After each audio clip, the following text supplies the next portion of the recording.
નમસ્કાર ખેડૂત મિત્રો, હું નરેશ મકવાણા.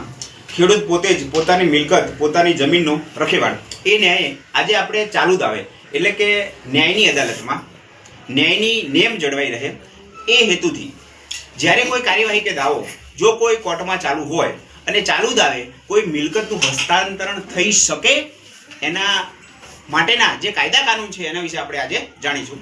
જે મિલાપીપણામાં ન હોય તે મિલકતનું હસ્તાંતરણ કરવામાં આવેલ હોય તેમાં કોઈનો સીધો હક કે અધિકાર હોય, કોઈ દાવો કે કાર્યવાહી કાયદાની અદાલતમાં ચાલુ હોય.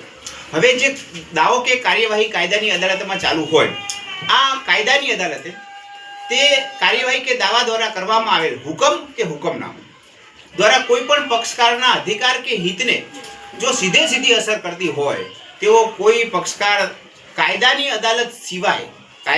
અદાલત સિવાયનું જો કોઈ હુકમનામું હોય તો તે હસ્તાંતરણ કરી શકે નહીં. અને અદાલતે લાદેલ શરતો સિવાય જો અમે કન્ડિશન કોર્ટે આપેલી હોય કે ભાઈ તમારે અહીંયા સુધી અટકવાનું છે અને અહીંયા સુધી તમારે કરવાનું છે, તો કાયદાની અદાલત દ્વારા જે લાદેલ શરતો સિવાય મિલકત હસ્તાંતરણ કરી શકે નહીં અથવા તેની સાથે કોઈ પણ પ્રકારનો વ્યવહાર પણ કરી શકે નહીં. હવે આ માટેની અનિવાર્ય બાબતો કઈ છે? તો દાવો કે કાર્યવાહી ન્યાયની અદાલતમાં એટલે કે કાયદાની અદાલતમાં ચાલુ હોવી જોઈએ. અને આ જે કાર્યવાહી કે દાવો જે છે એ સક્ષમ હુકુમત ધરાવતી અદાલતમાં ચાલુ હોવા જોઈએ. તે દાવો કે કાર્યવાહી મિલાપીપણામાં ન હોવા જોઈએ. તેમાં સ્થાવર મિલકતના અધિકારનો પ્રશ્ન હોવો જોઈએ.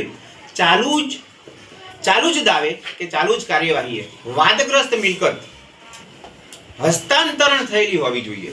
એટલે કે એક પક્ષકારે એ જે મિલકત જે છે એ બીજાનો હક અને અધિકાર હોવા છતાં પણ એ મિલકતનું હસ્તાંતરણ કરી નાખેલું હોવું જોઈએ.